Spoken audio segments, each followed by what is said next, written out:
Hello everyone, welcome to Step Up Academy. I'm Vanya Narain, your educator for English language. और जैसा कि आप जानते हैं कि आपकी जो डेट शीट है एग्जाम की वो आ चुकी है और पढ़ाई जो है वो फुल ऑन पूरे जोर शोर से चल रही है, राइट? अब अभी जो हम पढ़ाई करने वाले हैं आपके अलग अलग एग्जाम्स की, अलग अलग ऑब्वियसली स्कूल्स में आप लोग के अलग अलग डेट्स होंगी, टाइमलाइन होंगी, लेकिन हम अपना जो टाइमलाइन मान के चल रहे हैं, हम ये मान के चल रहे हैं कि भाई आपके एग्जाम से you should have enough time eight hand कि आपकी पढ़ाई जो है हम पूरा कोर्स कंप्लीट करा लें। उसके बाद आपके लिए अपने पर्सनल रिवीजन के लिए या अपने अपने रिवीजन के लिए you should have time eight hand, right? तो इसीलिए हम क्या कर रहे हैं, अभी हम कर रहे हैं one shot revisions. One shot revisions जैसे कि आप देख पा रहे हैं, वन शॉट रिविजन्स का मतलब होता है, क्या होता है कि हम एक कोई टॉपिक ले रहे हैं and we are trying to complete that topic in the given period of time, and उसमें जितनी चीज़ें हम देख सकते हैं। अब लोगों का अलग अलग तरीका होता है वन शॉट पढ़ाने का, है ना? कुछ लोग क्या करते हैं, आपको सिर्फ समरी पढ़ा देते हैं या थीम समझा देते हैं चैप्टर का, या मोटे मोटे तौर पे जो उसके जो की पॉइंट्स होते हैं वो आपको समझा देते हैं and they are done with it. But over here what I prefer personally is कि मैं आपको पूरा चैप्टर समझा दूँ, क्योंकि एक बार जब हम चैप्टर पूरा समझ लेते हैं, of course it becomes much more easy to understand the chapter and to understand the question answers, या कुछ भी अगर उससे रिलेटेड आसपास का पूछा जाएगा तो आप सब कुछ आंसर करने की आप स्टेज में, आप एक कह सकते हैं कि आप स्टेट में रहते हैं, बिकॉज आपको चैप्टर की पूरी नॉलेज है, राइट? तो this is how we operate and this is how we are going to go about it. हम पूरा चैप्टर पढ़ेंगे, जो भी रिलेटेड क्वेश्चन आंसर्स हैं हम वो समझेंगे, जो भी चीज़ें उसमें किस तरह के क्वेश्चंस बन सकते हैं हम वो समझने की कोशिश करेंगे। ऑफकोर्स ये वो चैप्टर है जो आप पढ़ चुके हैं, यहाँ पे वन शॉट है तो हम इसको मोटे तौर पे एक बार हम इसको समझने की कोशिश कर लेंगे, ठीक है? ये चीज़ें आपकी क्लासरूम में आप बहुत अच्छे से पढ़ चुके हैं, आप देख पा रहे हैं यहाँ पे आपकी क्लास 9th के बी हाइव जो कि आपकी मेन टेक्स्ट बुक है उसका चैप्टर नंबर 4 है, और बात किसके ऊपर कर रहा है? अ ट्रूली ब्यूटीफुल माइंड। अब बहुत खूबसूरत नाम चैप्टर का, और उससे भी अच्छी थीम है, क्योंकि चैप्टर किसकी लाइफ पे बेस्ड है? ये चैप्टर बेस्ड है लाइफ पे of the genius that the world has known, of the one of the greatest scientist the world has ever seen. हम बात कर रहे हैं एल्बर्ट आइंस्टाइन की। कई लोग उन्हें दी एल्बर्ट आइंस्टाइन भी बोलते हैं। अब ऑफकोर्स आपको ये मालूम है, इंग्लिश के हम क्योंकि विद्यार्थी हैं तो हम ये जानते हैं कि द जो है वो बेसिकली किसके आगे नहीं लगता, वो अगर प्रोनाउंस के प्रॉपर नाउंस के आगे द नहीं लगता। लेकिन हम यहाँ पे दी एल्बर्ट आइंस्टाइन इसलिए बोल रहे हैं क्योंकि उनके जैसा ना कोई था, ना है और ना होगा। वो अपने आप में अनोखे हैं, निराले हैं और अपने आप में एक महानतम साइंटिस्ट या वैज्ञानिक हैं। चलिए उनके बारे में पढ़ते हैं इसी चैप्टर में, जो कि है अ truly beautiful mind, chapter 4 one shot. अब एल्बर्ट आइंस्टाइन के बारे में जब मैं बोलती हूँ, उनके बारे में सबसे मज़ेदार चीज़ जो एल्बर्ट आइंस्टाइन के बारे में लगती है, उनसे जुड़े हुए जो किस्से हैं, जो कहानियाँ हैं, हम वो भी साझा करते हुए चलेंगे। यहाँ पे आप इनके बाल देख रहे हैं। एल्बर्ट आइंस्टाइन कहते हैं कि वो इतने बेहतरीन साइंटिस्ट थे, इतने बड़े वैज्ञानिक थे, बट उनको हमेशा बड़ी प्रॉब्लम रहती थी कि उनका जो डेस्क था वो बड़ा क्योटिक रहता था। मतलब उसमें कोई भी सामान अगर कहीं रख दिया तो कभी नहीं मिलता था, और हमेशा he had problem finding his comb, which is very evident that he could hardly find his comb. उनको कभी भी अपनी कंघी नहीं मिलती थी, और इसलिए आप देखेंगे तो एल्बर्ट आइंस्टाइन के बाल आपको हमेशा हे वायर्ड दिखेंगे, ठीक है? तो बिल्कुल आप ये समझ सकते हैं कि आप यहाँ पे इनको देख के आप समझ पा रहे हैं, एल्बर्ट आइंस्टाइन जो कि बहुत ही कुशल वैज्ञानिक थे, लेकिन he was not good at combing his hair. Alright, अब इनका जन्म जो है वो हुआ 14 मार्च 1879 को जर्मनी में, ठीक है? अब जर्मनी में वैसे एल्बर्ट आइंस्टाइन के बारे में एक और बात कही जाती है, that he was born at one place but he travelled the world and he was a citizen of the world. अब ये बात क्यों कही जाती है? पहली बात तो रीज़न ये भी है कि वो बहुत बड़े साइंटिस्ट थे, तो उनकी जो डिस्कवरीज थी, उन्होंने जो चीज़ें की, उनका जो कंट्रीब्यूशन था to the world of science, वो इतना बड़ा था कि कहा जाता है कि वो कहीं पे भी जहाँ पे भी रहे या जो भी चीज़ें उन्होंने की, अगर आप बात करते हैं तो वो पूरी किसी एक क्षेत्र विशेष के लिए नहीं थी, उसको पूरी दुनिया का जो आप कह सकते हैं साइंस था उसके एडवांसमेंट में उनका बहुत बड़ा योगदान था। That is why also he is known as a world scientist. But दूसरा रीज़न ये भी है कि उनको वर्ल्ड सिटीजन इसलिए भी कहा जाता है क्योंकि उन्होंने कई जगहों की सिटीजनशिप भी ली, like he was a born German. उसके बाद अगर आप बात करते हैं तो वो स्विट्जरलैंड में भी काफ़ी रहे, ऑस्ट्रिया में रहे, प्रूशिया में रहे, और towards the last of his life, towards the end of his life, उन्होंने अमेरिका यानी यूनाइटेड स्टेट्स ऑफ अमेरिका की सिटीजनशिप ले ली, और वो फाइनली वहीं पर रहे जब तक उनका निधन नहीं हुआ, ठीक है? तो अब आप ये कह सकते हैं उनका जन्म जर्मन में हुआ था। और अगर आप बात करते हैं indication, he was destined for greatness. On the contrary, his mother thought Albert was a freak. To her, his head seemed too much large. अगर आप बात करते हैं तो ये बात जब वो बच्चे का जन्म होता है तो हम दुनिया भर की बातें करते हैं ना कि ये बच्चा बड़ा होकर ये करेगा, वो करेगा, ऐसा बनेगा, वैसा बनेगा। लेकिन उनकी माँ को क्या लगता था एक्सक्यूज मी, उनकी माँ को लगता था कि इसका जो सर है, जो बच्चा है उसका जो सर है वो कुछ ज़रूरत से ज़्यादा ही एनलार्ज्ड है, कुछ ज़रूरत से ज़्यादा ही बड़ा है। Of course we all know कि एल्बर्ट आइंस्टाइन का आईक्यू जो था वो बहुत हायर था। लाइक एल्बर्ट आइंस्टाइन का आईक्यू एक नॉर्मल जनरल आदमी के आईक्यू से काफ़ी ज़्यादा था, right. So we all know that. लेकिन उनकी माँ को ऐसा लगता था कि इसका दिमाग जो है, इसका जो सर का साइज है कुछ ज़्यादा ही बड़ा है, and he is a kind of a freak, है ना। मतलब उनको नहीं लगता था कि ब्रिलियंट है, इंटेलिजेंट है, उनको लगता था कि कुछ डिफरेंट है, he is a kind of a sort of a freak, right. अब ये उनके बारे में कहा जाता था। At the age of 2.5, Einstein still wasn't talking. When he finally did learn to speak, he uttered everything twice. Einstein did not know what to do with other children, and his playmate called him brother boring. अब क्या problem थी? एक तो जब ये थोड़े बड़े हुए, जैसे जैसे इनकी एज बढ़ना चालू हुई, तो 2 साल की उम्र तक बच्चे अच्छी खासी बातें करते हैं, राइट। आइंस्टाइन लेकिन 2-2.5 साल की उम्र तक भी कुछ बोलते नहीं थे, बिल्कुल। मतलब बहुत ही टूटे हुए शब्द बोलते थे, मटर करते थे, लेकिन कोई चीज़ आप कह सकते हैं कोहेरेंट चीज़ नहीं बोलते थे, राइट। और जब उन्होंने बोलना चालू भी किया, बोलना शुरू भी किया, तो वो हर चीज़ को रिपीट करते थे, ठीक है। मतलब जो भी बात वो कह रहे हैं उसको वो दोबारा बोलेंगे, ये बात होती थी। अब उसमें क्या हुआ कि और जब वो मतलब एक तरह से वो जब एक एज में आए, जब when he should be going out playing with friends and making friends, तो he was not very comfortable doing it, ठीक है। मतलब वो काइंड ऑफ एन इंट्रोवर्ट थे, वो थोड़ा सा इनवर्ट थे, और वो किसी के साथ, बच्चों के साथ खेलते नहीं थे। इनफैक्ट उनके जो प्लेमेट्स थे, जो उनके साथ खेलने वाले साथी संगी थे उनके, वो उनको क्या बोलते थे? Brother boring. So the youngster played by himself much of the time. सो उनके साथ कोई खेलने में इंटरेस्टेड नहीं होता था, क्योंकि वो सब उनको ब्रदर बोरिंग कह के संबोधित करते थे। तो वो ज़्यादातर क्या करते थे? वो ज़्यादातर बेचारे अपने आप ही खेलते थे, है ना। मतलब यंगस्टर किसकी बात हो रही है यहाँ पे? यंगस्टर मतलब आइंस्टाइन की बात हो रही है, ठीक है। तो यंगस्टर जो था वो अपने आप, अपने टाइम जो है वो खुद ही अपने आप में खेलता था, अपने आप में ही मगन रहता था, ठीक है। स्पेशली लव मैकेनिकल टॉयज, उनको मैकेनिकल टॉयज बहुत पसंद थे। मतलब बचपन से ही आप देख लीजिए, जिसको कहते हैं ना कि पूत के पाँव पालने में दिखते हैं, वही वाली बात है कि उनको बचपन से ही थोड़ी सी, आप कह सकते हैं जो नॉर्मल बच्चों के हिसाब से उनको दूसरी चीज़ें पसंद थी, उनको मैकेनिकल टॉयज का बहुत शौक था, ठीक है। मतलब जिसमें आप कहते हैं ना वो चाबी भर के चलने वाली चीज़ें या इस तरह के जो टॉयज होते हैं उनको मैकेनिकल टॉयज बोलते हैं, वो उनको पसंद थे। Looking at his new born sister Maja, he is said to have said fine but where are her wheels. अब कहा जाता है कि जब उनकी छोटी बहन का जन्म हुआ तो उसको देखकर भी उन्होंने जो सबसे पहला सवाल था वो किया कि ठीक है, बेबी है, अच्छा है, बहुत प्यारा बेबी है, सब कुछ है, लेकिन इसके चक्के कहाँ हैं? तो आप सोच सकते हैं कि वो कितना ज़्यादा उनको शौक होगा मैकेनिकल टॉयज़ का, व्हील्स का, गाड़ियों का, या चाबी से चलने वाले खिलौनों का, इस तरह की चीज़ों का, राइट। अब नेक्स्ट चीज़ हम पढ़ लेते हैं। उनके headmaster, A headmaster once told his father that what Einstein chose as a profession wouldn't matter because he'll never make a success at anything. अब आप ये सोच लीजिए कि वो आदमी जिसको आज की डेट में हम कहते हैं कि दुनिया का बेहतरीन या महानतम साइंटिस्ट के तौर पे हम जानते हैं, कि आज भी जब हम किसी से बोलते हैं जिसको साइंस में इंटरेस्ट होता है तो मुझसे बोलते हैं कि न्यूटन, आइंस्टाइन का हम नाम लेते हैं, राइट। उससे बड़ा साइंटिस्ट जो है हमारे दिमाग में नहीं आता नाम। तो जैसे कोई बहुत आदमी बहुत रईस है तो हम उसको कहते हैं ना टाटा बिरला, वैसे ही न्यूटन और आइंस्टाइन जो है वो आप कह सकते हैं सिनोनिमस हो गए हैं साइंस से या फिजिक्स से, राइट। तो बिल्कुल इस तरह की बात थी। लेकिन अगर आप बात करते हैं तो उसके फादर जब थे, आइंस्टाइन के जो फादर थे, तो उनको बचपन में जब उनके फादर जब वो उनके टीचर से मिले तो उनके teacher, he was such a kind of a disappointment to his teachers, क्योंकि शायद बहुत इंट्रोवर्ट थे, बहुत इनवर्ट थे, अपने अपने में रहते थे, ज़्यादा घुलते मिलते नहीं थे।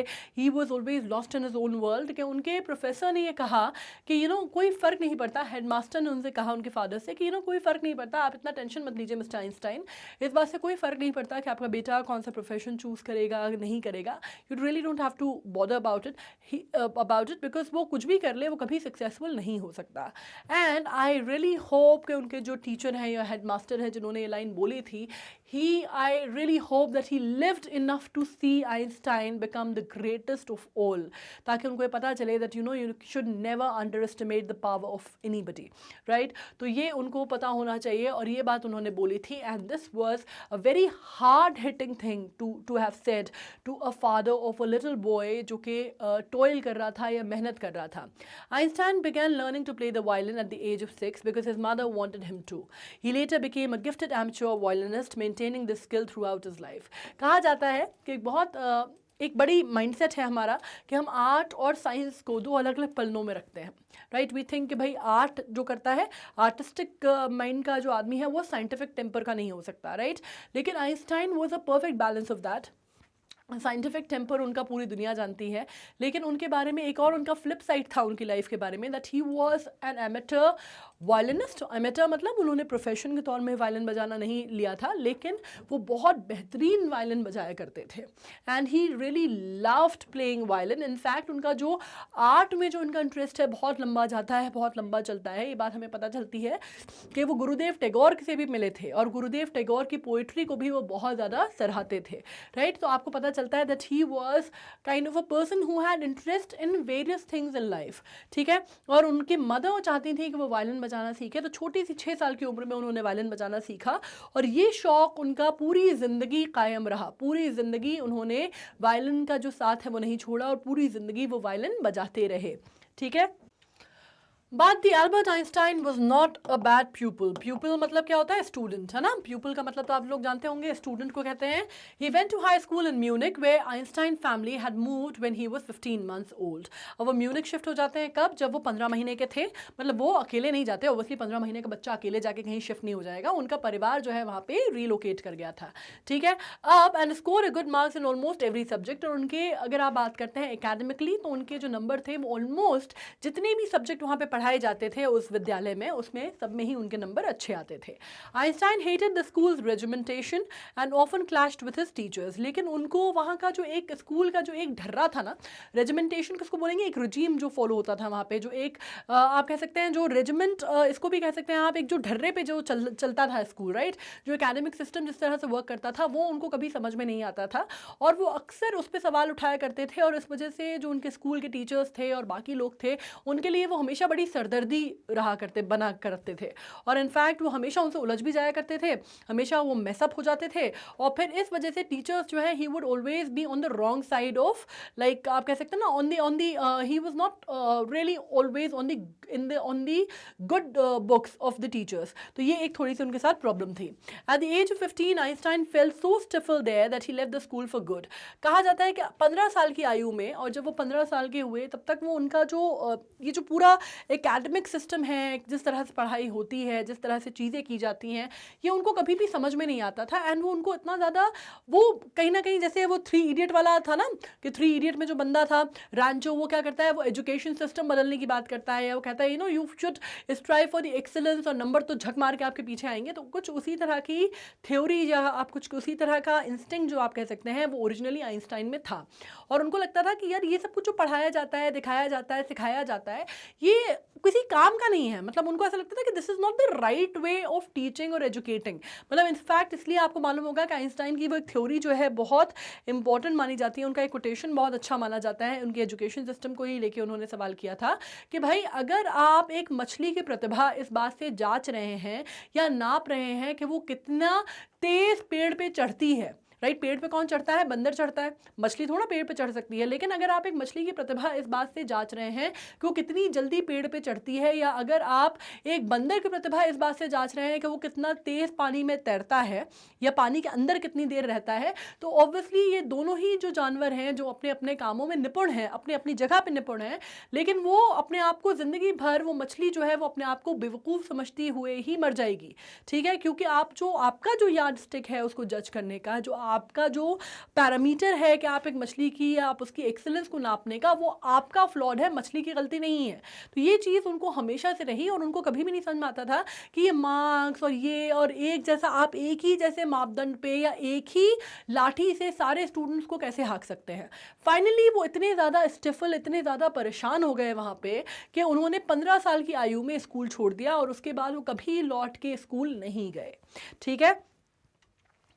The previous year, Albert's parents had moved to Milan and left their son with relatives. After prolonged discussion, Einstein got his wish to continue his education in German-speaking Switzerland in a city which was more liberal than Munich. अब ये हुआ कि कुछ सालों बाद, 1 साल पहले की बात है, कि एल्बर्ट के जो पेरेंट्स थे उनके पेरेंट्स फिर मूव किए और रिलोकेट हो गए, और इस टाइम पे वो मिलान चले गए। मिलान कहाँ पे, आप जानते हैं, इटली। ठीक है, मिलान इटली चले गए और उन्होंने ये सोचा कि हम अपने बेटे को रिलेटिव्स या रिश्तेदारों के पास छोड़ देंगे। ठीक है, अब बहुत प्रोलॉन्ग डिस्कशन, मतलब काफ़ी गहन चिंतन मनन के बाद और बहुत विचार विमर्श, प्रोलॉन्ग मतलब बड़ा खिंचा हुआ, बड़ा लंबा चलने वाला विचार विमर्श के बाद उन्होंने ये तय किया कि भाई आइंस्टाइन ने अपनी विश जो है उनके सामने रखी, इच्छा अपने सामने रखी, उनके अपने पेरेंट्स के सामने। और आइंस्टाइन की जो विश थी कि वो भाई अपनी जो एजुकेशन है वो कहाँ कंटिन्यू करेंगे, जर्मन स्पीकिंग स्विट्जरलैंड में कंटिन्यू करेंगे। ठीक है, और मतलब वो फाइनली स्विट्जरलैंड की तरफ मूव करते हैं। जैसे मैंने कहा था ना, वर्ल्ड सिटीजन है, बहुत सारी जगहों पर रहे थे, जर्मनी, फिर स्विट्जरलैंड, फिर आपको पता चलता है प्रूशिया, तो बहुत सारी, ऑस्ट्रिया, प्रूशिया, ये सारी जगहों पे वो रहे। और फाइनली उनका मन था कि मैं अपनी जर्मन स्पीकिंग स्विट्जरलैंड में अपनी पढ़ाई जो है वो आगे की करूँगा, जो कि म्यूनिख से ज़्यादा लिबरल थी एज अ प्लेस। ठीक है, and he wanted to be in the more liberal space that could give him and his mind a liberal space to grow. ठीक है, तो इस वजह से वो तय करते हैं।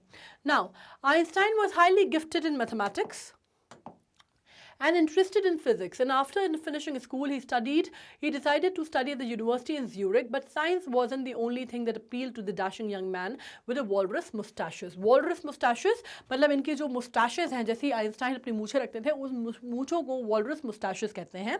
और एक और बात सामने आती है निकल के उनके स्टूडेंट ईयर्स के बारे में, कि वो बहुत बढ़िया थे गणित में। ठीक है, उनकी मैथमेटिक्स पे पकड़ जो थी वो बहुत बहुत बहुत बढ़िया थी, और वो फिजिक्स में इंटरेस्टेड थे।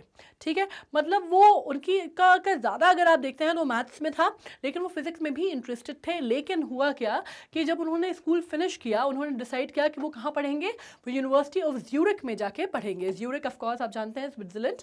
ठीक है, वहाँ पढ़ेंगे। पर साइंस जो था वो अकेला ऐसा सब्जेक्ट नहीं था जो कि उनको अपील करता था। Man with a young man with a walrus moustache, अब वो यंगस्टर जो था वो यंग मैन बन गया है। ठीक है, जवान हो गया है, और उसने वॉलरस मुस्टैचेस भी रख ली हैं। Now, he also felt a special interest in fellow students. अब एक बात होती है कि उसमें एक बंदी थी वहाँ पे जो उनके साथ पढ़ती थी, और उनका स्पेशल इंटरेस्ट जो था उसमें था, जिसका नाम था मिलेवा। ठीक है, जिनको वो काफ़ी क्लेवर क्रीचर कंसिडर करते थे। अकॉर्डिंग टू, यहाँ पे जो अपॉस्ट्रोफी का मतलब है कि ये अकॉर्डिंग टू आइंस्टाइन है। ठीक है, उनको वो मिलेवा को क्या कंसिडर करते थे, वो बहुत ही इंटरेस्टिंग क्रीचर मानते थे, और क्रिएटिव और क्लेवर क्रीचर मानते थे। सबसे importantly, the young Serb had come to Switzerland because university in Zurich was one of the few in Europe where women could get degrees. अब वहाँ पे ये सर्ब से थी, सर्बियन थी मतलब, राइट, और वो स्विट्जरलैंड आई थी पढ़ने यूनिवर्सिटी ऑफ ज्यूरिक में। क्यों? क्योंकि यूरोप में उस टाइम पे जब हम बात कर रहे हैं तो बहुत कम ऐसी यूनिवर्सिटीज़ थी जहाँ पे महिलाएं जो हैं वो पढ़ाई कर सकती थी और उनको डिग्री मिल सकती थी। ठीक है, तो वहाँ पढ़ने आई थी। Einstein saw in her an ally against the Philistines, those people in his family and the university with whom he was constantly at odds. अब उनको देखा जाए तो आइंस्टाइन की कहीं ना कहीं एक खिंचाव की जो स्थिति थी वो बनी रहती थी, पहले टीचर्स के साथ, फिर जो उनके रिलेटिव्स थे, उनके परिवार में जो लोग थे, उनके दोस्त यार, उनके साथ। तो कहीं ना कहीं he was kind of an odd one out हमेशा से। लेकिन ये जो बंदी थी, इनके साथ इनकी एक अलग सी ट्यूनिंग थी, और कह सकते हैं कि एक काइंड ऑफ कंफर्ट लेवल जो है वो आइंस्टाइन ने उनके साथ डेवलप किया। He got a good vibe about her, and there was a good vibe about her, and he could connect with her the way he could never connect with anybody else in the way, right? और ally अगर हम बात करते हैं तो मतलब उनको एक, उनमें एक दोस्त नज़र आई जो उनको कभी नज़र नहीं आई थी, और आप कह सकते हैं कि जो कि उनकी फैमिली या यूनिवर्सिटी या लोगों से अलग थी, और उनको कहीं ना कहीं एक कंफर्ट जोन नज़र आया उनमें। ठीक है, The couple fell in love. Letters survive in which they put their affection into words. Mixing science with tenderness, wrote Einstein, "How happy and proud I shall be when we both have brought a work on relativity to the victorious conclusion." अब इसमें एक और चीज़ समझ में आती है कि यहाँ पे रिलेटिविटी, आपको मालूम है थ्योरी ऑफ रिलेटिविटी जो है वो आइंस्टाइन ने फेमस के नाम से फेमस है, राइट? आइंस्टाइन ने थ्योरी ऑफ रिलेटिविटी दी थी। और यहाँ पे ये जो कपल जिनकी हम बात कर रहे हैं वो the SERB girl, the girl from Serbia, and आप बात कर रहे हैं दूसरी की Siberia, and Einstein, they fail in love, right? और उनके जो कॉमन इंटरेस्ट थे, जो कॉमन शेयर्ड इंटरेस्ट थे, वो आप कह सकते हैं उन्होंने लेटर्स लिखे एक दूसरे को, जिसपे उनके जो अफेक्शन था वो उनके वर्ड्स में फ्लो करता था। जो लाइट लेटर्स उन्होंने लिखे उसमें वो नज़र आता था साफ साफ। और इसमें आप कह सकते हैं कि उनके जो कॉमन इंटरेस्ट थे या शेयर्ड इंटरेस्ट थे, उसमें साइंस एक बहुत बड़ा इंटरेस्ट था। They were mixing science together, right, with what, with tenderness. उसमें बहुत ज़्यादा अच्छी बातें भी थी, अफेक्शनेट टॉक्स थे, but of course there was a science was kind of an undertone. आप कह सकते हैं कहीं ना कहीं साइंस की बातें भी जो थी वो बीच में आ जाती थी। इनफैक्ट उसके बारे में आइंस्टाइन ने लिखा भी है, how happy and proud I shall be when we both have brought a work on relativity to the victorious conclusion. मतलब इस बात से पता चलता है कि उस टाइम पे आइंस्टाइन अपनी थ्योरी ऑफ रिलेटिविटी पे काम कर रहे थे, जो कि बाद में जाके आपको मालूम है इस्टेब्लिश होती है। और आपको मालूम है कि मॉडर्न फिजिक्स का कितना बड़ा स्तंभ जो है वो रिलेटिविटी कायम करती है। मतलब अगर आप बात करते हैं क्वांटम की, अगर आप बात करते हैं थ्योरी ऑफ रिलेटिविटी में क्वांटम मैकेनिक्स की अगर हम बात करते हैं और रिलेटिविटी की, तो मॉडर्न फिजिक्स के दो स्तंभ माने जाते हैं और दोनों ही आप किसको को डेडिकेट करते हैं, आप आइंस्टाइन को करते हैं। तो यहाँ पे हमें कहीं ना कहीं पता चलता है कि थ्योरी ऑफ रिलेटिविटी जो है वो प्रोसेस में थी। Now in 1900, at the age of 21, Albert Einstein was a university graduate and unemployed. ठीक है, मतलब क्या हुआ, आपको पता चलता है कि 21 साल की आयु में एल्बर्ट आइंस्टाइन जो थे वो यूनिवर्सिटी, उन्होंने ग्रेजुएशन कर लिया था अपना पूरा, लेकिन उनके पास कोई नौकरी चाकरी नहीं थी। ठीक है, मतलब क्या, वो बेसिकली ग्रेजुएट तो हो गए थे लेकिन उनके पास कोई भी आय का, आमदनी का जरिया या स्रोत नहीं था। ठीक है, he worked as a teaching assistant, gave private lessons and finally secured a job in 1902 as a technical expert in the patent office in Bern. अब फाइनली क्या हुआ कि उन्होंने क्या किया, उन्होंने काम करना चालू किया। अब कहीं से कुछ तो कमाना था, ठीक है, तो उन्होंने टीचिंग असिस्टेंट के तौर पे काम करना चालू किया और प्राइवेट लेसन्स जो थे वो देते थे। और फाइनली 1902 में, मतलब 2 साल के बाद अपने ग्रेजुएशन के, उन्होंने टेक्निकल एक्सपर्ट की उनको नौकरी मिल जाती है। कहाँ पे, पेटेंट ऑफिस में, बर्न में। ठीक है, now, while he was supposed to be assessing other people's invention, Einstein was actually developing his own ideas in secret. He's said to have jokingly called his desk drawer at work the Bureau of Theoretical physics. अब कहा जाता है कि अब ये बड़ी, आप कह सकते हैं बड़ी मज़ेदार सी बात थी कि उन्होंने पेटेंट ऑफिस में जॉब किया, जहाँ पे उनका जो काम था, जहाँ पे उनका जो वर्क प्रोफाइल था वो क्या था कि उन्हें दूसरे लोगों का जो काम था उसको एक्सेस करना था। उनको अदर पीपल के जो इन्वेंशंस थे उनको आपको पेटेंट देना होता है, राइट। पेटेंट, कॉपीराइट, ट्रेडमार्क की बात आप समझते हैं, राइट। तो जो इंटेलेक्चुअल प्रॉपर्टी राइट्स के अंदर आते हैं, ये पेटेंट किसी को देना मतलब क्या कि भाई उसका काम है, आपने उसके नाम पे पेटेंट कर दिया, मतलब अब कोई और उसकी परमिशन के बिना इसको यूज़ नहीं कर सकता, है ना, सामने वाले का पेटेंटेड है। अब इसमें जब हम बात करते हैं, आपने 3 इडियट्स में भी सुना था ना कि भाई उसके फला के नाम के इतने सारे पेटेंट हैं, वही वाली चीज़ है। तो उनको यहाँ पे क्या काम था, उनको दूसरे लोगों के इन्वेंशंस को पेटेंट करना था, एसेस करना था और पेटेंट करना था। लेकिन यहाँ पे कहीं ना कहीं आप कह सकते हैं कि सीक्रेटली वो अपने खुद का वर्क जो है वो कर रहे थे, अपने जो आइडियाज़ हैं वो डेवलप कर रहे थे, अपनी थ्योरीज जो हैं वो उस पर काम कर रहे थे और कहीं ना कहीं वो सीक्रेटली ये सब कर रहे थे और किसी को भी पता नहीं चल रहा था कि ये लड़का जो कि ग्रेजुएट है, जो कि काम करता है, वो अपने आप में इतना बड़ी प्रतिभा को छुपाया हुआ है और प्रतिभा का धनी है और उसके अंदर इतनी सारी चीज़ें हैं और आगे चल के ये आदमी जो है वो एल्बर्ट आइंस्टाइन बनेगा। ठीक है, आपको पता चलता है, मतलब एल्बर्ट आइंस्टाइन तो पहले भी थे, एल्बर्ट आइंस्टाइन बनेगा से हमारा मतलब है कि उतना महानतम वैज्ञानिक के तौर पे स्थापित होगा। ये किसी ने भी वहाँ नहीं सोचा होगा, जो लोग उनके साथ उस टाइम पे काम करते थे।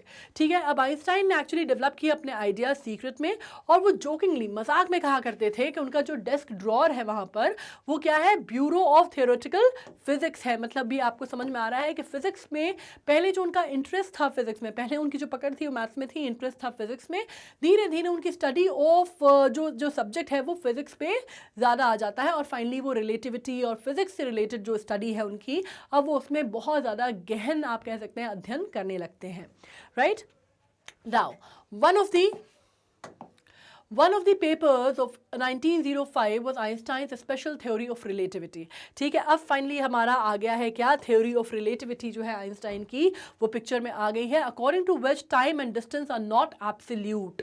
ठीक है, थ्योरी ऑफ रिलेटिविटी का हमें फंडा मालूम है, हमें मालूम है कि भाई हम बात करते हैं कि टाइम और डिस्टेंस जो है वो एब्सोल्यूट नहीं है, दो perfectly accurate clocks will not continue to show the same time if they come together again after the journey if one of them has been moving very fast relative to the other। ये आपकी theory of relativity है जो कि कहाँ से आती है, ये आपको आइंस्टाइन ने दी थी।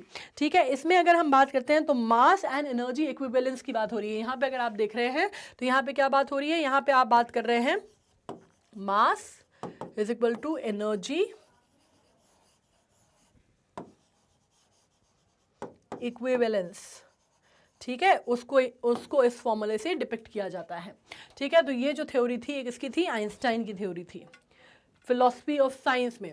From this the world's most famous formula which describe the relationship between mass and energy, E is equal to mc2, mc square जो है वो आता है, जो कि मैंने आपको कहा मास और एनर्जी इक्विवेलेंस की थ्योरी है वो, ठीक है।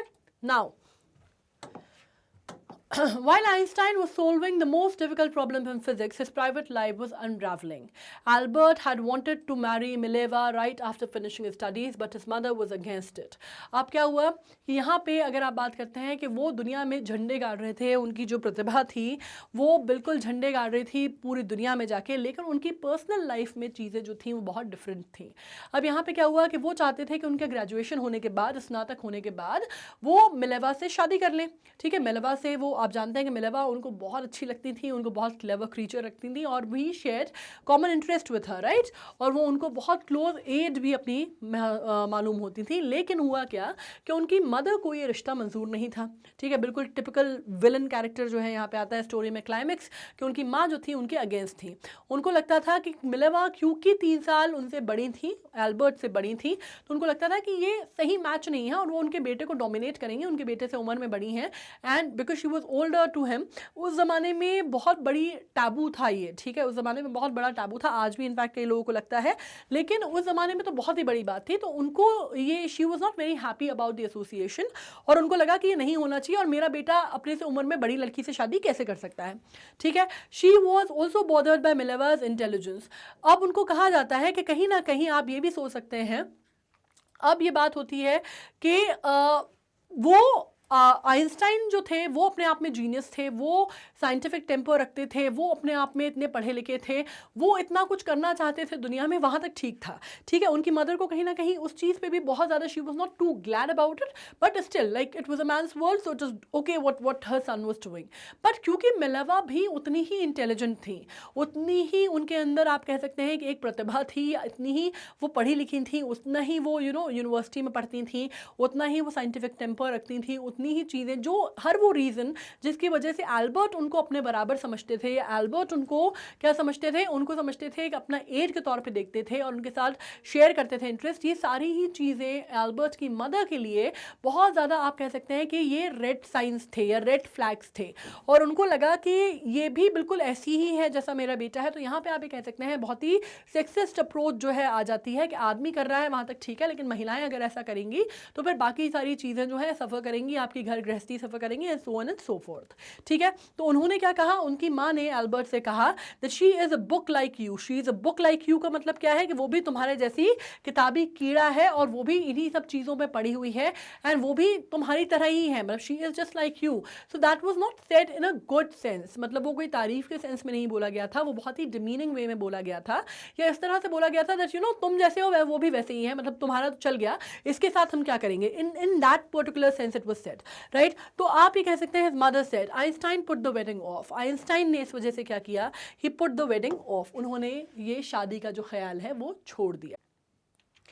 अब इसमें लेकिन एक और ट्विस्ट हुआ कहानी में कि उस टाइम पे तो क्योंकि उनकी माँ बहुत ज़्यादा अगेंस्ट थी तो उन्होंने वेडिंग जो है पुट ऑफ कर दी, लेकिन कुछ टाइम बाद उनको ये रियलाइज़ हुआ कि भाई जिस तरह की चीज़ें हैं, and he came to know कि भाई, सोचा उन्होंने इस बारे में, एंड उनको लगा कि नहीं, वो जो बंदी थी वो मेरे लिए बिल्कुल सही थी। ऑब्वियसली वो भी एक बहुत फेमस फिजिसिस्ट बनी, और वो सर्बियन थी, साइबेरिया से नहीं थी, सॉरी सर्बियन थी वो, राइट। और वो भी आगे चल के बहुत फेमस फिजिसिस्ट बनी, उनके साथ ही ज़्यूरिख पॉलिटेक्निक में उन्होंने पढ़ाई की थी। जैसे मैंने बताया कुछ ज़माने में औरतें जो थी, बहुत कम यूनिवर्सिटीज़ थी जहाँ पे औरतें जो हैं वो ग्रेजुएट कर सकती थी, और आपको मालूम है उस यूनिवर्सिटी की अगर आप बात करते हैं तो वो दूसरी महिला थी जिन्होंने वहाँ से ग्रेजुएशन किया, या मतलब आप कह सकते हैं कि पूरे यूरोप में बहुत बड़ी बात मानी जाती थी औरतों की पढ़ाई लिखाई करना, और इस तरह से फिजिक्स या मैथ्स में, और आइंस्टाइन के लिए वो बहुत बड़ी चीज़ थी, राइट। आइंस्टाइन उस चीज़ को बहुत ज़्यादा ऑनर करते थे, बहुत ज़्यादा रिस्पेक्ट करते थे, और फाइनली उन्होंने डिसाइड किया that even if the mother is not willing for that he would get married to her, ठीक है। और फाइनली 1903 में the pair finally married in January 1903, and उनके 2 बेटे हुए। एक्चुअली उनकी एक बेटी भी थी, they had 1 daughter as well, जो आपके चैप्टर में शायद नहीं लिखा, लेकिन उनकी डॉटर के बारे में कोई बहुत ज़्यादा जानकारी किसी को भी नहीं है। तो बहुत ज़्यादा नॉर्मली अगर आप बहुत ज़्यादा जब तक आप नहीं पढ़ेंगे तो आपको पता नहीं चलेगा कि उनकी एक बेटी भी थी। बाद में उनके 2 बेटे हुए, और उनके बेटों के बाद आप ये कह सकते हैं कि ये मैरिज जो है धीरे धीरे फॉल्टर करने लगी, ठीक है। मतलब आप कह सकते हैं कि तकरीबन 1914 1914 तक ये मैरिज चली और उसके बाद फिर दे separated, they went their own ways and it went into you know it went into their was a downfall and they finally got divorced और बहुत सारी चीज़ें हुई एंड देन एल्बर्ट रीमैरिड, वो एक अलग एस्पेक्ट है उसका। Mileva meanwhile was losing her intellectual ambitions and becoming an unhappy housewife. लेकिन हुआ क्या, जैसे कि आपको मालूम है that women with ambition, you know, it is very difficult to maintain or that to strike that balance. तो ये चीज़ आज की भी सच्चाई है, ये चीज़ 100 साल पहले भी सच्चाई थी, या तकरीबन यहाँ पे आप देख लीजिए 150 साल पहले भी सच्चाई थी कि वो क्योंकि उनके जो एम्बिशंस थे, इंटेलेक्चुअल एम्बिशंस थे, वो कहीं ना कहीं ड्राई ऑफ होते जा रहे थे, डाई होते जा रहे थे and she was just a very desperate and also very lonely and very frustrated housewife, right. तो वो चीज़ जो है that took a toll on their marriage. After years of constant fighting the couple finally divorced in 1919। ठीक है, 1914 के आसपास आप कह सकते हैं कि चीज़ें जो हैं वो डाउनहिल जाने लगी। 1919 में उनको आप बात कर सकते हैं कि उस टाइम पर उनका डिवोर्स फाइनलाइज हो गया और उसी साल आइंस्टाइन ने अपनी कज़न जो है एल्सा, उनसे दूसरी शादी कर ली। लेकिन आइंस्टाइन अपने जो वाइफ थी, जो उनकी जो पहली वाइफ थी मिलेवा, उनको वो अपने जो उनकी कमाई का काफ़ी बड़ा हिस्सा देते थे, क्योंकि उनके जो 2 बेटे थे उनकी इलाज के लिए और उनके उनके जो रहना सहना, उनका जो खर्चा पानी था वो देते थे। इलाज मैंने इसलिए बोला क्योंकि उनके जो छोटे बेटे थे, दूसरे बेटे थे, उनको बहुत ज़्यादा वो मेंटली डिप्रेशन में चला जाता है और फाइनली उसको स्किज़ोफ्रेनिया हो जाता है। और काफ़ी वो आप कह सकते हैं कि आइंस्टाइन के लिए काफ़ी हिलाने वाली बात थी, क्योंकि काफ़ी जो फाइनेंशियल स्ट्रेन थे वो तो अपनी जगह पे थे। उनके 3 घर में से 2 घर जो हैं वो उनकी वाइफ जो है मिलेवा वो बेच देती हैं अपने बेटे के इलाज के लिए, वो सब कुछ होता है। और कहीं ना कहीं वो स्किज़ोफ्रेनिया जो था कि वो इतना ज़्यादा उनका बिगड़ जाता है कि उनके बेटे की तबीयत जो है वो कॉन्स्टेंटली डिटोरिएशन पे रहती है। और ये कहा जाता है कि आइंस्टाइन की पर्सनल लाइफ का बहुत बड़ा आप कह सकते हैं कि बहुत बड़ा दुख था जिससे वो कभी उभर नहीं पाए। ठीक है, अब नेक्स्ट चीज हम पढ़ लेते हैं। Einstein's new personal chapter coincided with his rise to the world fame। अब इस टाइम पे आप कह सकते हैं, जैसे मैंने कहा कि यहाँ पे जब उनकी पर्सनल लाइफ में इतना उतार चढ़ाव चल रहा था, इतनी उधेड़-बुन चल रही थी, वहीं पर आप कह सकते हैं कि उनकी ज़िंदगी का एक और चैप्टर जो था, पर्सनल चैप्टर जो है वो कोइंसाइड कर रहा था उस टाइम से जब वो पूरी दुनिया में अपनी ख्याति जो है वो प्राप्त कर रहे थे, या वो पूरी दुनिया में जो है अपना सिक्का जो है अपने नाम का वो चला रहे थे। ठीक है, 1915 में ये वही टाइम है। 1914 मैंने कहा कि उनकी पर्सनल लाइफ जो है वो डाउनफॉल पे जाने लग गई थी। 1950 में उन्होंने पब्लिश की अपनी जनरल थ्योरी ऑफ रिलेटिविटी। ठीक है, उन्होंने अपनी general theory of relativity publish की, जो प्रोवाइड किया जिसने new interpretation of gravity. An eclipse of the sun in 1919 brought proof that it was accurate. ठीक है, उन्होंने जब अपनी थ्योरी दी, आप कह सकते हैं एक इंटरप्रिटेशन ऑफ ग्रेविटी में, वो प्रूफ हो गई 1919 में। जब आया क्या एक्लिप्स आया तो उस टाइम पे वो थ्योरी प्रूफ हो गई। ठीक है, Einstein had correctly calculated in advance the extent to which the light from fixed stars would be deflected through the sun's gravitational field. अब यहाँ पे जो सबसे बड़ी चीज़ थी, आप ये समझ लीजिए कि आइंस्टाइन ने बिल्कुल सही बिल्कुल एक्यूरेट, बिल्कुल प्रिसिशन के साथ ये बात बता दी थी, ये बात नाप ली थी। कैसे कि उन्होंने कैलकुलेट कर लिया था एडवांस में कि किस एक्सटेंट तक, ठीक है, लाइट जो है वो फिक्स स्टार से डिफ्लेक्ट होगी थ्रू सन्स ग्रेविटेशनल फील्ड। और ये बात जो है, अगर आप कह सकते हैं साइंटिफिक रेवोल्यूशन, इसको अगर आप बात करते हैं तो उस ज़माने का जो मीडिया था, उस ज़माने के जो न्यूज़पेपर्स थे, उन्होंने क्या लिख के छापा, साइंटिफिक रेवोल्यूशन के तौर पे छापा। और यहाँ से इनका जो सिक्का था वो जम गया, पैर जो थे वो आइंस्टाइन के जम गए। ठीक है, अब यहाँ पे हम देखते हैं आइंस्टाइन को जब उनका नोबेल प्राइज़ मिलता है, आपको मालूम है कि उनको नोबेल प्राइज़ फिजिक्स में दिया गया था 1921 में, और उनको बहुत सारे honours and invitation from all over the world आए। और आप कह सकते हैं कि पूरी दुनिया की जो प्रेस थी, पूरी दुनिया की जो मीडिया थी, उसकी नज़र जो थी वो आइंस्टाइन के ऊपर थी। और आइंस्टाइन अब तक बहुत बड़े साइंटिफिक आप कह सकते हैं जीनियस के तौर पे स्थापित हो चुके थे। When the Nazis came to power in Germany in 1933, Einstein immigrated to United States।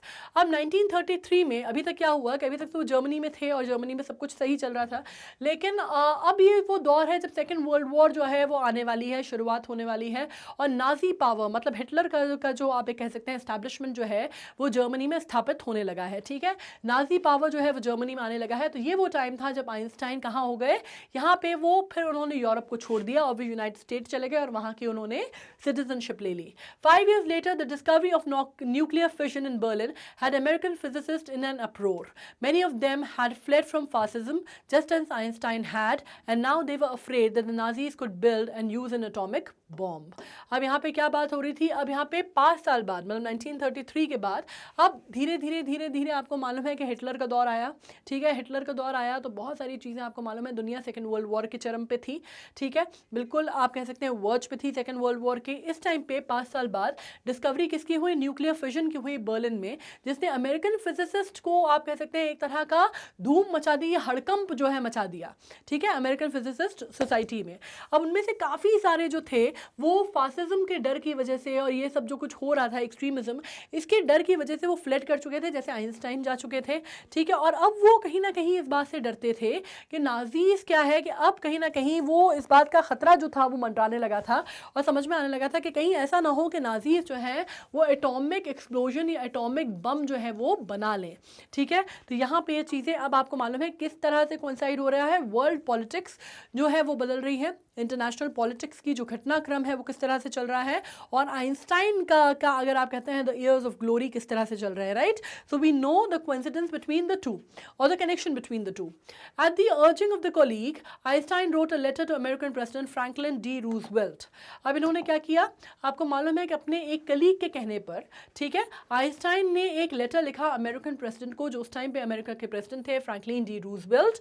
उनको 2 अगस्त 1939 में उन्होंने लेटर लिखा जिसमें उन्होंने warning the, a single bomb of this type exploded in a port might very well destroy the whole port together with some of the surrounding territory। अब उन्होंने जो nuclear bomb या एटॉमिक बॉम्ब है उसका ख़तरा क्या हो सकता है इसके बारे में, या क्योंकि एज अ फिजिसिस्ट वो इस बात को बहुत अच्छे से और बहुत बेहतर तरीके से समझते थे, उन्होंने एक वार्निंग जो है वो लिखी और उन्होंने एक लेटर लिखा फ्रैंकलिन डी रूजवेल्ट को, और उन्होंने कहा कि भाई a single bomb of this type, अगर एक भी बॉम्ब, इस प्रकार का एक भी बॉम्ब एक्सप्लोड होता है पोर्ट में, ठीक है, माइट वेरी वेल डिस्ट्रॉय, तो वो ना सिर्फ पूरे पोर्ट को बर्बाद कर देगा, पूरे पोर्ट को डिस्ट्रक्ट कर देगा, बल्कि आसपास का जो एरिया है उसको भी बर्बाद कर देगा। तो एक तरह से आप कह सकते हैं कि उन्होंने ये बताया कि कितना ज़्यादा इसका जो दुष्प्रभाव है या डिस्ट्रक्टिव फोर्स इस बॉम्ब का क्या हो सकता है अगर इसको इस्तेमाल किया गया तो। ठीक है, His word did not fail to have an effect। अब आप कह सकते हैं कि इस तरह से आप ये कह सकते हैं कि उल्टा हुआ, बल्कि एक तरह से उन्होंने जो बात बोली थी एक फिजिसिस्ट के तौर पे, तो उनकी बात को हल्के में नहीं लिया गया। ठीक है, उनकी बात का बहुत ज़्यादा वजन था। His words did not fail to have an effect। Americans developed the atomic bomb in a secret project of their own। अब यहाँ पे आपको जब एटॉमिक बॉम्ब की उन्होंने बात की थी तो ये उन्होंने तब की थी जब पहले उन्होंने इसके बारे में लोगों को बता दिया था। अब यहाँ पे अमेरिका ने अपना डेवलप किया atomic bomb of their own, और एक सीक्रेट प्रोजेक्ट में उन्होंने डेवलप किया, इसके बारे में कानो कान भी किसी को खबर नहीं हुई, ये बहुत सीक्रेट मिशन था।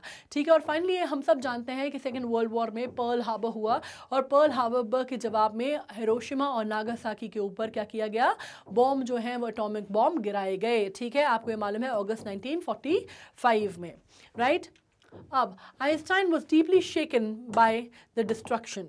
आइंस्टाइन इतने ज़्यादा हिल गए थे, he was so deeply shaken by the extent of the destruction, this time he wrote a public missive to the United Nations. In this he propose the formation of the world government. इस time पे मतलब उन्होंने सोचा भी नहीं था कि इस तरह की कोई चीज़ हो सकती है। वो तो नाजीज से सोच रहे थे कि नाजीज कर सकते हैं, मतलब हिटलर का कोई भरोसा नहीं है, लेकिन अमेरिका जिसको आप दुनिया की सबसे बड़ी डेमोक्रेसी उस टाइम पे कंसिडर करते थे, या जिसको आप कहते हैं कि सबसे प्राचीन डेमोक्रेसी हम कंसिडर करते हैं आज भी, वो कोई ऐसा काम कर सकती है, कोई एक एक फॉर्मल गवर्नमेंट कोई इस तरह का काम कर सकती है, ये उन्होंने कभी सोचा ही नहीं था। मतलब वो इतना ज़्यादा उससे हिल गए थे, आहत हो गए थे कि उन्होंने उस टाइम पे एक पब्लिक मिसिव लिखा किसको, यूनाइटेड नेशंस को। उन्होंने कहा कि वर्ल्ड गवर्नमेंट बननी चाहिए, ये जो इंडिपेंडेंट कंट्रीज़ की जो गवर्नमेंट है इनको डिसॉल्व कर देना चाहिए, ये उन्होंने कहा। ठीक है, unlike the letter to Roosevelt this one made no impact. लेकिन जो लेटर उन्होंने रूजवेल्ट को लिखा था उसकी तो बहुत ज़्यादा सराहना हुई, उसके ऊपर बड़ा ध्यान भी दिया गया क्योंकि एज अ फिजिसिस्ट उन्होंने लिखा था। पर यहाँ पे वो लेटर क्योंकि उन्होंने एक इंसान के तौर पे, एक ह्यूमन के तौर पे, एक वर्ल्ड सिटीजन के तौर पे लिखा, तो ये किसी के ऊपर इसका कोई असर नहीं हुआ। ठीक है, लोग भी सिर्फ वही चीज़ सुनना चाहते हैं, समझना चाहते हैं जितना वो उनके लिए कन्वीनियंट है, राइट। तो ये चीज़ हमें बहुत क्लियरली समझ में आती है कि जब आइंस्टाइन ने वो लेटर फ्रैंकलिन डी रूजवेल्ट को लिखा था तो उसका असर हुआ और फाइनली एटॉमिक बॉम्ब जो है बनके तैयार भी हो गया। ठीक है, लेकिन यहाँ पे अगर आप बात करते हैं कि जब उन्होंने ये कहा कि भाई वर्ल्ड गवर्नमेंट बननी चाहिए और इस तरह की, जब उनने उसको कंडेम किया इस तरह की चीज़ को कि भाई आपने एटॉमिक बॉम्ब जो है ड्रॉप कर दिए, तो उस बात पे कोई उनके ऊपर ध्यान नहीं दिया गया, ठीक है। But over the next decade Einstein got even more involve in politics. अगर आप बात करते हैं तो एक और जो दशक था आने वाला, उसमें वो और ज़्यादा इन्वॉल्व हुए पॉलिटिक्स में, ठीक है। Agitating for an end to the arms build up and using his popularity to campaign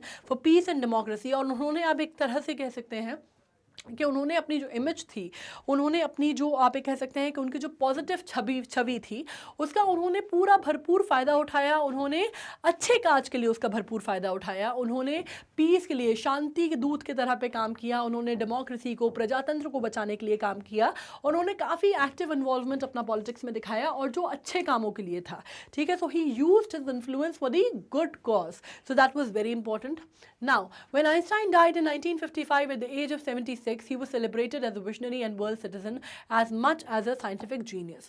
मतलब आपको एक और बात पता चलती है कि जब उनका निधन होता है 1955 में, 76 साल की उम्र में, 76 ईयर्स की एज में, तब वो, उन्होंने अपने आप को इतना स्टैब्लिश कर लिया था कि ना सिर्फ उनको एक साइंटिफिक जीनियस के तौर पे जाना जाता था, जो कि एक महानतम साइंटिस्ट वो थे, जाहिर सी बात है पूरी दुनिया आज उनको जानती है, हम उनको जानते हैं, लेकिन तब तक उन्होंने अपनी इतनी, आप ये कह सकते हैं, अपनी इमेज, अपनी छवि ऐसी बना ली थी कि दुनिया उनको ना सिर्फ एक अच्छे साइंटिस्ट के तौर पे जानती थी, बल्कि एक, आप कह सकते हैं, एक वर्ल्ड सिटीजन के तौर पे उनको जानती थी, एक अच्छे इंसान के तौर पे उनको जानती थी, एक अच्छे फिलंथ्रोपिस्ट, एक अच्छे आप कह सकते हैं वर्ल्ड विजनरी के तौर पे जानती थी कि वो ऐसी दुनिया को चाहते थे, ऐसी दुनिया की बात करते थे जो कि एक खुशहाल दुनिया हो, और एक खुशहाल दुनिया बनाने की वो बात करते थे। वो सुपर पावर बनाने की बात नहीं करते थे दुनिया को, वो एक अच्छी खुशहाल दुनिया को बनाने की बात किया करते थे, ठीक है। तो ये चीज़ हमें एल्बर्ट आइंस्टाइन के बारे में पता चली। आज हमने बहुत सारी चीज़ें एल्बर्ट आइंस्टाइन के बारे में पढ़ ली हैं, तो आपको क्लियर हो गया होगा। एक अलग सा पहलू उनके जीवन का आपको पता चला, एक अलग सी चीज़ें जो कि एक जीनियस को जो चीज़ें बनाती हैं, या what goes into the making of the genius, आपने वो सब कुछ पढ़ा, ठीक है। जैसे मैंने बताया कि उनका बेटा, जब स्किज़ोफ्रेनिया से उनका बेटा जो है वो नहीं रहता, finally he passed away because of the schizophrenia, that was a very hard hitting thing for a father.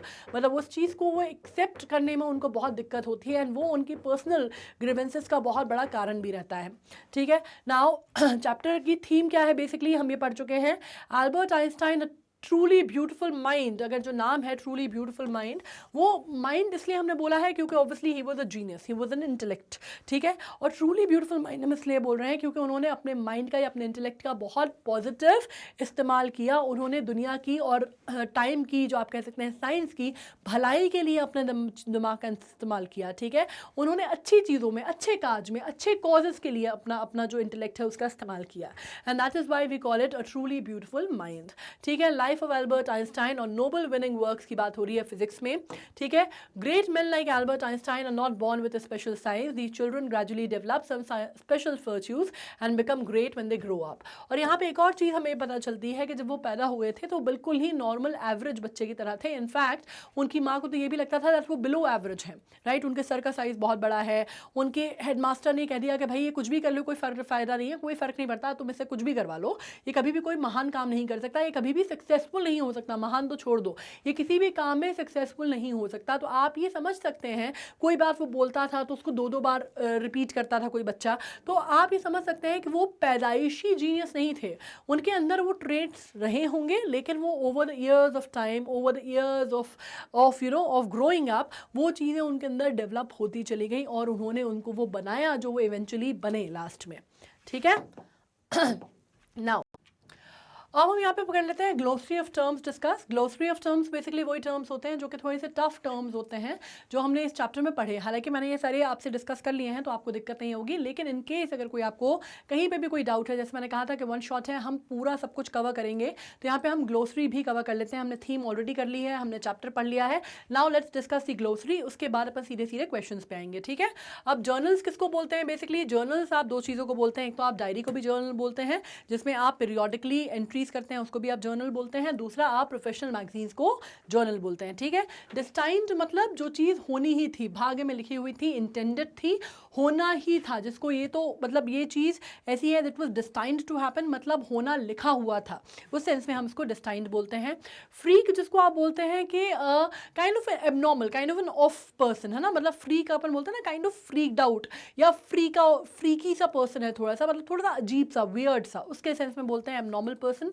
Brother boring क्यों बोला जाता था? ब्रदर बोरिंग मतलब जो कि बहुत इंटरेस्टिंग नहीं है, किसी भी चीज़ में आप कह सकते हैं कि बहुत ही पकाऊ टाइप का, बोरिंग टाइप का, इस सेंस में उनको बोला जाता था brother who is not interesting. Characterises मतलब describe the nature of something, जब मैं आपको बोल रही हूँ something has to be characterised, तो आपको उसके बारे में चीज़ें बतानी है, या you have to lay down the points, या आपको उसका नेचर या उससे जुड़ी हुई बातें जो हैं वो समझानी है। ऑलराइट। एमेटर, एमेटर जब हम कहते हैं तो मतलब इससे आप कोई प्रोफेशनल नहीं है, जिसको आपने लिखा है for doing for pleasure only, मतलब नॉट प्रोफेशनल, ठीक है,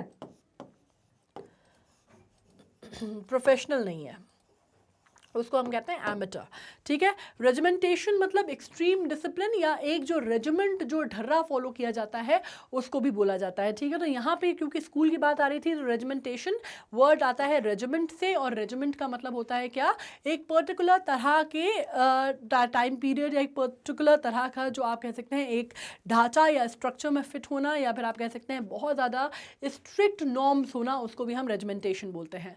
clashed of course you mean argue करना, ठीक है। क्लैश मतलब आर्ग्यू करना या बहस करना या उलझना, उसको हम क्लैश करना बोलते हैं। स्टिफल का मतलब होता है सफोकेट करना। स्टिफल मतलब आपने जब वो लिखा that he felt stifled, means उनका जो दम घुटने लगा वहाँ पे, he felt as if he was not able to grow, right, तो उसको हमने कहा है स्टिफल्ड या सफोकेटेड, ठीक है। प्रोलॉन्ग्ड, जैसे मैंने कहा किसी चीज़ को लंबा खींचना, उसको हम कहते हैं प्रोलॉन्ग्ड, या फिर लेंथेंड, किसी चीज़ की लेंथ लंबी कर देना, उसको हम कहते हैं प्रोलॉन्ग करना उसको, ठीक है। लिबरल, अब लिबरल का मतलब होता है जो जिस व्यक्ति के दिमाग में कोई खांचे नहीं होते, है ना, मतलब हम किसको कहते हैं बहुत ज़्यादा स्ट्रिंजेंट नहीं होता किसी भी चीज़ को लेके, हर चीज़ के लिए उसके दिमाग में, उसके घर में इन द सेंस मेटाफोरिकली उसके घर में जगह होती है, बहुत खुले विचारों का, खुले माइंड सेट का जो आदमी होता है उसको हम कहते हैं लिबरल, ठीक है। नाउ यहाँ पे डैशिंग मतलब of course stylish. Walrus moustaches मतलब एक तरह की जो मुस्टैशेस रखने का एक स्टाइल है उसको कहा जाता है, मतलब लॉन्ग थिक ड्रूपिंग मुस्टैशेस, मतलब जो थोड़े की तरफ नीचे की तरफ जो मूछें आती है ना उनको हम वॉलरस कहते हैं। तकरीबन कुछ इस तरह की, जैसे हम नॉर्मली उसमें बनाते हैं ना, कोई अगर अपन कोई पेंटिंग या कुछ स्केच वगैरह बनाते हैं तो अपन बनाते हैं तो इनको इस तरह की मूछें जो अपन बनाते हैं उनको हम वॉलरस मुस्टैशेस कहते हैं, ठीक है। सर्ब, आपने जब उनकी गर्लफ्रेंड के बारे में बात किया था तो वो बेसिकली साइबेरियन नहीं थी, वो सर्बिया से थी, सर्ब थी, ठीक है। ओके। एलाई मतलब फ्रेंड या सपोर्टर या एड, ठीक है। फिलिस्टाइन का मतलब होता है पीपल, जो कि उन्होंने अपने परिवार के लोगों के फ्रेंड फैमिली यूनिवर्सिटी पीपल के लिए बात की थी, वो लोग जिनको आर्ट या आप कह सकते हैं लिटरेचर या आर्टिस्टिक चीज़ों से ख़ास परहेज़ होता है या उसको पसंद नहीं करते, उनको आप कह सकते हैं, आर्टिस्टिक प्रोफेशंस जिनको आप कहते हैं पसंद नहीं करते, उनको हम फिलिस्टाइंस कहते हैं, ठीक है। कॉन्स्टेंटली एट ऑड आप कह सकते हैं जो कि हमेशा अगेंस्ट थे, ठीक है। कॉन्स्टेंटली एट ऑड्स जब आप कहते हैं ये एक फ्रेज़ है जो आप यूज़ करते हैं किसी ऐसी चीज़ के लिए जो कि हमेशा किसी चीज़ के अगेंस्ट हो। Alright. Survive are still available. Affection love. Tenderness मतलब kindness, gentleness and victorious means happy या विनिंग, राइट।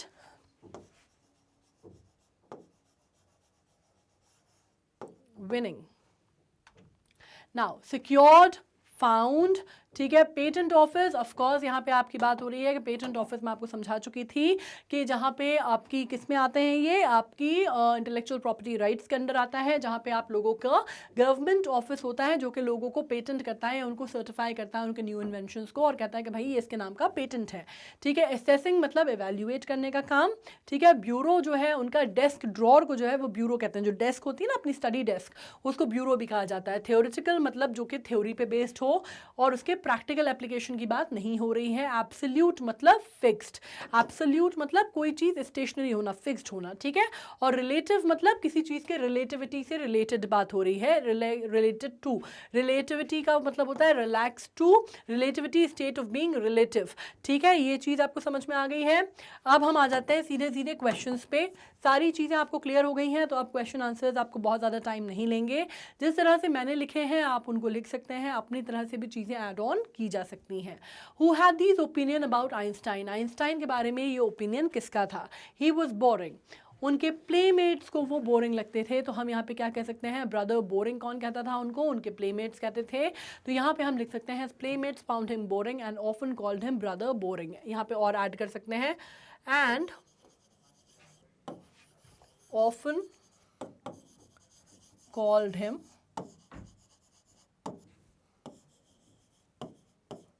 Brother boring. ठीक है, ये चीज़ क्लियर हो गई है। Now let's come to the second one. He was a stupid and would never succeed in life. ये बात किसने कही थी? This was a very very heartening statement which was made about Einstein by his headmaster to his father. Like किसके father? Einstein के father को his headmaster said that Einstein was a stupid and would never, यहाँ पे he की जगह आप Einstein का नाम लिख सकते हैं. You can write his name and also mention to whom it was said. Also mention to whom it was said. Right, तो आप यहाँ पे ये लिख सकते हैं कि उनके फादर को बोली गई थी। ठीक है, ओके, वो कभी भी अपनी लाइफ में सक्सीड नहीं करेंगे, no matter whatever he does और no matter whatever he tries to do in his life. ठीक है, now he was a freak. ये उनके बारे में कौन बोलती थी या सोचती थी? ये उनके बारे में उनकी मदर सोचती थी, और उनकी मदर उनके जो बड़ा सा हेड था वो देख के भी सोचती थी कि वो एक बच्चे के हिसाब से बहुत ही एबनॉर्मल हेड है। नॉर्मल बच्चों का सर इतना बड़ा नहीं होता। ये बात भी किसको लगता था? उनकी मम्मा को उनके बारे में लगता था। ठीक है, explain what the reason for the following are. अब यहाँ के रीज़न क्या है हम ये बात कर रहे हैं। ठीक है, अलग से क्वेश्चंस है इसलिए कर रहे हैं हम क्योंकि इसमें पूरा और भी जो बचा हुआ है, जो पूरा निचोड़ है ना, वो सब कुछ यहाँ मिल जाएगा। Einstein leaving the school in Munich for good. क्यों छोड़ा उन्होंने? क्योंकि Einstein left the school in Munich because he did not like the regimental environment of his school life. ठीक है, उनको रेजिमेंटल जो एनवायरमेंट था, जो एक्सट्रीम डिसिप्लिन था वहाँ का, वो उनको बिल्कुल समझ में नहीं आता था। उनको जो एक घिसे पिटे ढर्रे पे चीज़ें पढ़ाई जाती थी, चल रही थी, वो उनको समझ में नहीं आती थी। वो उनकी अथॉरिटी को क्वेश्चन करते थे, वो उनकी टीचिंग स्टाइल को क्वेश्चन करते थे। He would raise question on everything and he would end up having clash with the teachers. ठीक है, he always argued with his teacher as he always had an opinion that was different from theirs. He felt so stifled and therefore managed to convince his parents to take him out of there, या out of the school भी लिख सकते हैं हम यहाँ पे। ठीक है, आउट ऑफ द स्कूल या आउट ऑफ द इंस्टीट्यूशन भी हम यहाँ पे लिख सकते हैं कि वो कभी भी वापस उस स्कूल में नहीं गए। ऑलराइट, तो ये चीज़ आपको, इस आंसर को आप इस तरह लिख सकते हैं। आप इसका स्क्रीनशॉट लेना चाहें तो आप ले सकते हैं। अगर आप इसमें कुछ तब्दीली करना चाहते हैं, you want to make some alteration to it, you are always like you can always make those alterations. अगर आपको कोई चीज़ सही नहीं लग रही है या इसमें कुछ आप ऐड ऑन करना चाहते हैं, हमेशा कर सकते हैं। बट एक चीज़ का ध्यान रखिएगा कि जो भी वर्ड लिमिट दी गई है उसी के अंदर कीजिएगा, है ना, क्योंकि वर्ड लिमिट एक्सीड अगर आप कर रहे हैं तो उसका कोई फायदा नहीं होगा। क्योंकि 5 नंबर का क्वेश्चन है तो कितना भी बेहतरीन आंसर लिख दो, 6 नंबर नहीं मिल सकते। ठीक है, तो ये चीज़ ध्यान रखना कि जो वर्ड लिमिट दी हुई है और कितने मार्क्स का क्वेश्चन है उस हिसाब से अपना आंसर लिखना है अपने को। ठीक है, now let's come to this. Einstein wanting to study in Switzerland rather than in Munich. क्यों करना चाहते हैं वो? क्योंकि वहाँ के लोग उनको लगते हैं कि ज़्यादा लिबरल है, ज़्यादा खुले विचारों के हैं, ज़्यादा खुले, आप कह सकते हैं कि उनका जो दुनिया को देखने का नज़रिया है, जो व्यू है, जो स्टैंड पॉइंट ऑफ व्यू है, वो थोड़ा सा लिबरल है, खुला हुआ है। तो यहाँ पे हमने क्या लिखा है? School in German-speaking Switzerland were more liberal than in Munich. That's why he preferred to study further in Switzerland and he enrolled himself in Switzerland. ठीक है, उन्होंने अपने पेरेंट्स को कन्विंस किया कि उनको स्विट्जरलैंड में उनकी भर्ती करा दें, दाखिला करा दें, और उनको करा दिया गया। और उनको लगता था क्योंकि वहाँ के जो लोग हैं वो ज़्यादा खुले दिमाग के, खुले विचारों के हैं। ठीक है, it was not about the academics, it was about the outlook of people in general. तो यहाँ पे आप लिख सकते हो that it was not merely because of the academics, but because in general people of Munich were far liberal and open in their outlook.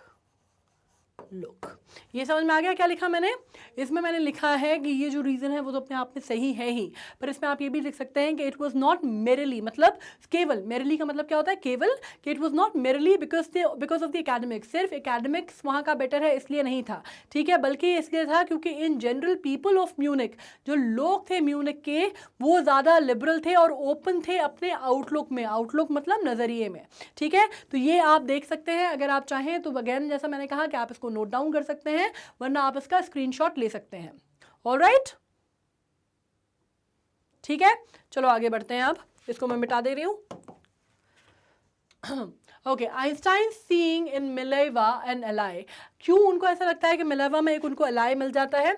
क्योंकि Einstein had a special interest in Mileva as he thought she was intelligent and clever, ठीक है। तो मतलब यहाँ पे बात होती है that she was not just beautiful, there were many other beautiful women, but he got interested in her because वो उनको क्या बोलते थे? Clever creature. So that is very important that he would call her clever creature, that means that he kind of was quite impressed by her intellect, bye her clever mind. तो वो एक कहीं ना कहीं बहुत ज़्यादा आप कह सकते हैं कि उनके लिए एक पुल था, उनके लिए एक अट्रैक्शन था, ठीक है। तो यहाँ पे आप वो जो क्लेवर क्रीचर वाली बात है ना, उनकी क्लेवर क्रीचर वाली बात, ये आप यहाँ पे ज़रूर मेंशन कर सकते हैं, ये आपको this will fetch you good marks. All right. Now, he saw her as an ally against the people of his family and university, with whom he was always at odd. University में you small कर सकते हैं, always at odds मतलब जिनके साथ हमेशा उनकी ठनी बनी चलती रहती थी, ठीक है। तो वो उनको लगती थी कि भाई ये मेरे जैसी है, कुछ मेरी एड बन सकती है, मेरी कॉन्फिडेंट हो सकती है, मतलब उसका और मेरा जो बेसिक जो मेंटल लेवल है, जो हमारी मेंटल फ्रीक्वेंसी है, वो मैच करती थी। That was one of the reasons. Now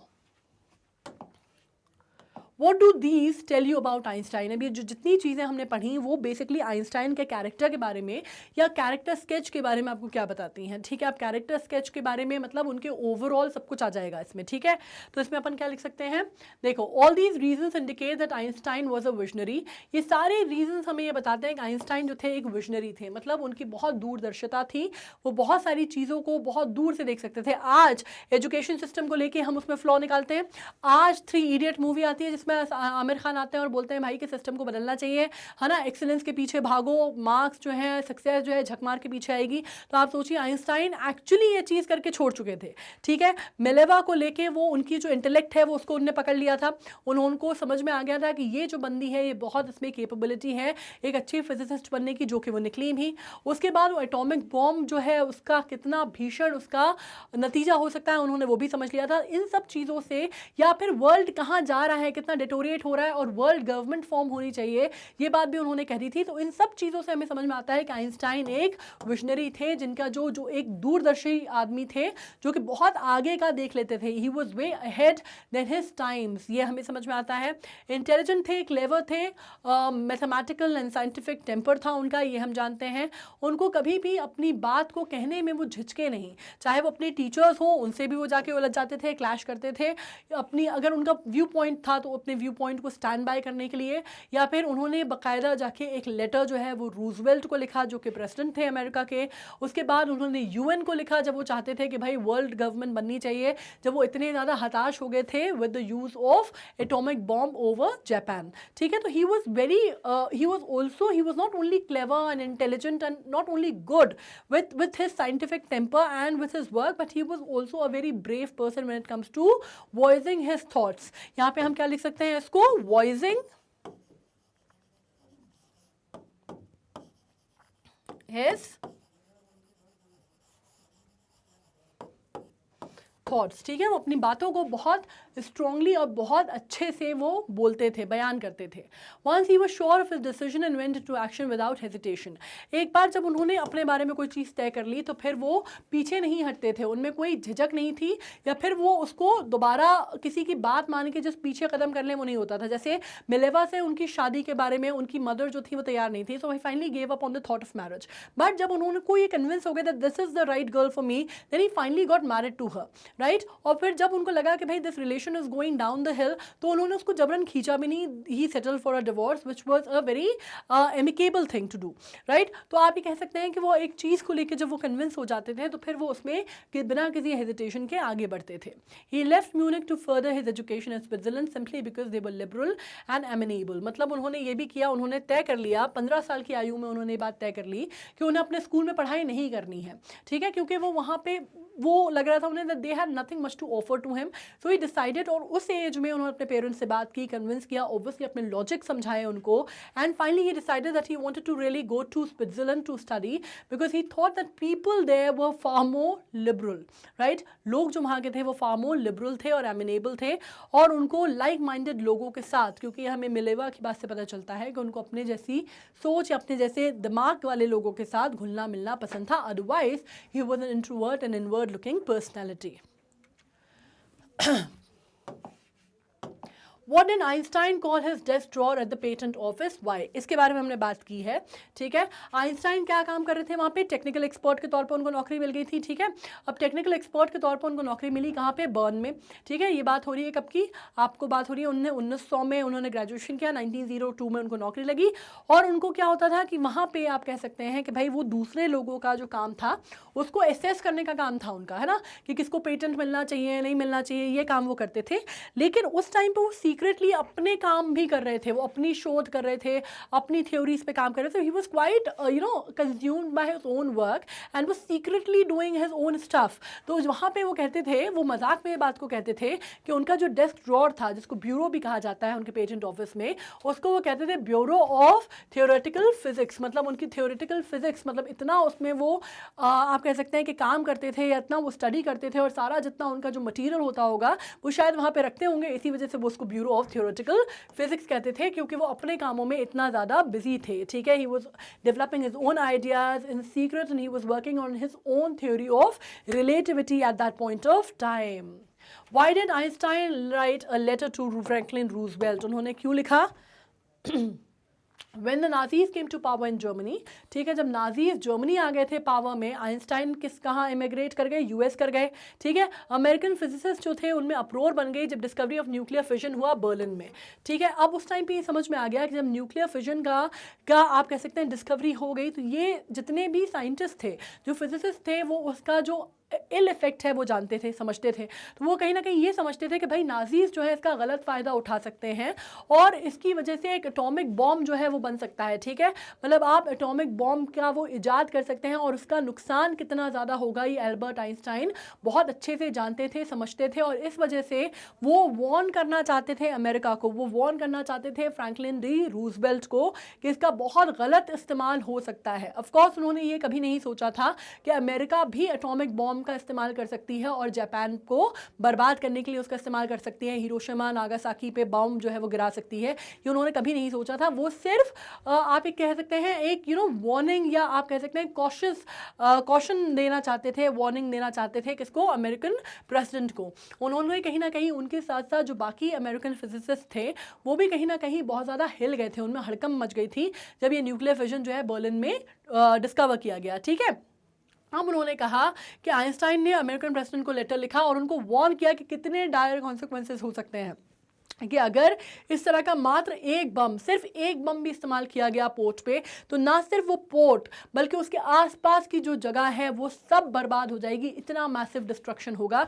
ये बात उनको बताने वाले कौन थे? फ्रैंकलिन डी रूजवेल्ट को बताने वाले थे एल्बर्ट आइंस्टाइन, और उनकी बातों को बहुत गंभीरता से भी लिया गया था, ठीक है। अब यहाँ पे जब हम बात करते हैं, अब उन्होंने किस तरह से रिएक्ट किया bombing of Hiroshima and Nagasaki पे, इसके ऊपर क्वेश्चन आता है। इसके ऊपर जब बात होती है तो Einstein was shocked, grieved and shaken. मतलब ये जो हमने 3 वर्ड यहाँ पे लिखे हैं ना मैंने, इनका मतलब ये है कि वो ही वॉज आप सोच नहीं सकते कि उनको कितना ज़्यादा धक्का लगा था। ही वॉज नॉट जस्ट शॉक्ड, उनको धक्का लगा था, उनको तकलीफ हुई थी, वो शैटर्ड हो गए थे इस वेरी थॉट से कि एक्चुअली अमेरिका ने एटॉमिक बॉम्ब बना के 2 शहरों पे गिरा दिए हैं जापान के, और पूरी तहस नहस तबाही का मंजर था वहाँ पर। ठीक है, मतलब आप सोच नहीं सकते कि वो एक्सटेंट ऑफ डिस्ट्रक्शन, बिकॉज वो फिजिसिस्ट थे तो वो जानते थे कि इसका असर क्या हो सकता है। और वो कभी भी उन्होंने अपनी अपने वियर्डेस्ट ऑफ ड्रीम्स में भी उन्होंने ये कल्पना नहीं की थी, अपने नाइटमेयर में, ड्रीम्स तो पॉजिटिव होगा, अपने वियर्डेस्ट ऑफ नाइटमेयर में भी उन्होंने कल्पना नहीं की थी कि एक्चुअली ऐसा कुछ हो सकता है। तो he was completely shaken, right. ये चीज़ हम लिख सकते हैं। The letter to Roosevelt had the undesired effect of American bombing the cities of Hiroshima and Nagasaki in August 1945। ये हम जानते हैं वर्ल्ड वॉर सेकंड की बात है। ठीक है, he therefore urged the United Nations to make a world government. वो इतने ज़्यादा आहत हो गए थे कि उन्होंने एक और लेटर लिखा यूएन को और कहा कि भाई आपको ये डेमोक्रेसी और ये जो अलग अलग कंट्रीज हैं, अलग अलग गवर्नमेंट है, ये सब हटा के एक विश्व सरकार बनाने की ज़रूरत है, वर्ल्ड गवर्नमेंट फॉर्म करने की ज़रूरत है। ठीक है, this did not have any impact. अब यहाँ पे जैसे कि उन्होंने जो लेटर लिखा था पहले, आप कह सकते हैं कि जो लेटर उन्होंने रूजवेल्ट को लिखा था उसका तो बड़ा असर हुआ। ठीक है, because that was very convenient to them, तो उसका बड़ा असर हुआ। लेकिन यहाँ पे जो लेटर उन्होंने यूएन को लिखा कि भाई आप एक वर्ल्ड, सारे जो ये सरकारें हैं, देश हैं, ये सब बेकार है, सब डिसॉल्व कर दीजिए और एक वर्ल्ड सरकार जो है, विश्व सरकार बनाइए, ये किसी के कानों पे नहीं पड़ा। ठीक है, it paid, nobody paid any heed to it, nobody paying any heed, मतलब किसी ने भी इस पे ध्यान नहीं दिया। ठीक है, बट ओवर द डिकेड अब ये पता चला कि खैर वो उसके बारे में कुछ नहीं कर पाए। उन्होंने वो जो कर सकते थे, द डिस्ट्रक्शन और the damage has already been done, has been cost, तो वो उसके लिए कुछ कर नहीं सकते थे। लेकिन बाद में अगर आप देखते हैं, पर ओवर द डिकेड अगर आप टाइम देखते हैं, he travelled worldwide campaigning for peace and democracy and the end to the arm race. फिर वो बाद में उन्होंने क्या किया, आप कह सकते हैं कि बाद में उन्होंने ट्रैवल किया पूरी दुनिया में, और वो एक शांति दूत के तौर पे, प्रजातंत्र को इस्टेब्लिश करने वाली एक एजेंसी के तौर पे उन्होंने अपना जो प्रचार प्रसार किया वो किया, और उन्होंने बहुत बेहतरीन काम जो है अपने इन्फ्लुएंस की वजह से किया। Now Why does the world remember Einstein as the world citizen? World citizen के तौर पे आइंस्टाइन को क्यों रिमेंबर किया जाता है, ये क्वेश्चन मैं आपसे डिस्कस कर चुकी हूँ, फिर से बता दे रही हूँ। आइंस्टाइन को रिमेंबर किया जाता है वर्ल्ड सिटीजन के तौर पे because geographically and scientific contribution, because of his geographical and scientific contribution. पहली चीज़ तो मैंने आपसे यही कही, ठीक है, वो कितनी जगह पे रहे भाई, वो जर्मनी में रहे, जन्म उनका जर्मनी में हुआ, पैदाइश उनकी जर्मनी की थी, डेथ उनकी यूनाइटेड स्टेट्स में हुई। ठीक है, उसके बीच में वो स्विट्जरलैंड में रहे, ऑस्ट्रिया में रहे, प्रूशिया में रहे, तो वो बहुत सारी जगहों के सिटीजन भी रहे, इस वजह से भी उनको वर्ल्ड सिटीजन कहा जाता है। दूसरी बात, उन्होंने जो साइंटिफिक कंट्रीब्यूशन है वो किसी एक देश को फ़ायदा नहीं पहुंचाया, उसने पूरी कंट्री को, पूरे वर्ल्ड को अगर आप देखते हैं तो उसने एक तरह से पूरे विश्व का जो साइंस था वो एक तरह से आप कह सकते हैं कि उनका ऋणी हो गया। उन्होंने इतना कंट्रीब्यूशन जो फील्ड में किया है फिजिक्स के, ठीक है, मतलब अगर आप एक बात करते हैं तो आज भी जो पीरियोडिक टेबल है उसका जो एक साइंटिफिक जो एक सिंथेटिक एलिमेंट है उसका जो नाम है वो आइंस्टाइन के नाम के ऊपर है। तो आप सोच सकते हैं कि उनकी कितनी ज़्यादा कंट्रीब्यूशन रहा होगा to the field of science and physics. Alright, his theories of relativity change the perspective through which scientist saw the universe earlier. उन्होंने, आप कह सकते हैं कि उनकी थ्योरी ऑफ रिलेटिविटी ने एक जो दिशा थी, जिस तरह से काम किया जाता था, जो साइंटिफिक टेम्पर जिस दिशा में काम करता था, पूरी दुनिया के वैज्ञानिक जिस तरह से काम करते थे, उनका सोचने का, देखने का, स्टडी का जो नज़रिया है, जो पूरा एंगल है, वो ही चेंज कर दिया। ठीक है, he also work towards world peace and nuclear डिसआर्मामेंट। और आपको मालूम है कि उन्होंने वर्ल्ड पीस के लिए वो शांति दूत रहे, उन्होंने डिप्लोमेट के तौर पे काम किया, और वो दुनिया में जब तक वो रहे, उनके जब तक डेथ नहीं हो गई, तब तक उन्होंने न्यूक्लियर डिसआर्मामेंट के ऊपर, के मतलब ये एटॉमिक बॉम्ब आप कहीं पे भी किसी के ऊपर भी इस्तेमाल नहीं किए जाएंगे, इसके लिए उन्होंने बहुत मेहनत की। उन्होंने बड़ा सार्थक प्रयास किया कि न्यूक्लियर डिसआर्मामेंट की तरफ दुनिया बढ़े। इस वजह से उनको वर्ल्ड सिटीजन के तौर पे जाना जाता है। अब यहाँ पे बात हो रही है कि भाई उनकी जो प्राइवेट लाइफ है वो कैसे अनफोल्ड होती है। After he completed the study, how did Einstein's private life unfold after he completed the study, इसको हम पढ़ लेते हैं। ठीक है, आइंस्टाइन मेट मिलेवा, ये हमने लिख दिया कि भाई वो यूनिवर्सिटी ऑफ ज़्यूरिख में उनसे मिले थे, उनसे वो शादी करना चाहते थे, पर उनकी माँ जो थी वो अगेंस्ट थी उनके, ठीक है। She did not like it, like the alliance. Alliance मतलब क्या, ये जो जोड़ है, जो जोड़ा है, ये अलायंस जो है वो उनको पसंद नहीं था। क्यों? क्योंकि मिलेवा जो थी, पहली बात तो 3 साल उनसे उम्र में बड़ी थी, दूसरा वो क्या कह सकते हैं, आप कह सकते हैं कि वो भी बहुत ज़्यादा इंटेलिजेंट थी to be the housewife. तो ये बहुत ही एक जो सेक्सिस्ट, एक जेंडर बायस है, वो आपको यहाँ पे अंडरटोन दिखता है, ठीक है। They however married in 1903 and had 2 sons and a daughter. हालांकि आपकी जो किताब है उसमें डॉटर का जिक्र नहीं है, तो आप सिर्फ 2 sons भी लिख सकते हैं, लेकिन मुझे मालूम है कि उनकी एक डॉटर थी, तो मैं यहाँ पे डॉटर भी लिख दे रही हूँ। आपको नहीं लिखना तो आप बिल्कुल मत लिखिएगा, ठीक है। After few years they marriage faltered, they were finally divorced in 1919 and same year he married his cousin Elsa, ठीक है। What is Einstein special theory of relativity, ये हम डिस्कस कर चुके हैं, ठीक है। ये सिर्फ जो मैंने लिखा है इसको आप एज इट इज पढ़ लीजिएगा, इसमें बहुत ज़्यादा कुछ अपनी तरफ से ऐड ऑन करने की ज़रूरत नहीं है। According to Einstein special theory of relativity, time and distance are not absolute. From this followed the world's most famous formula which describe the relationship between mass and energy, और वो formula भी हम discuss कर चुके हैं, जो कि क्या था,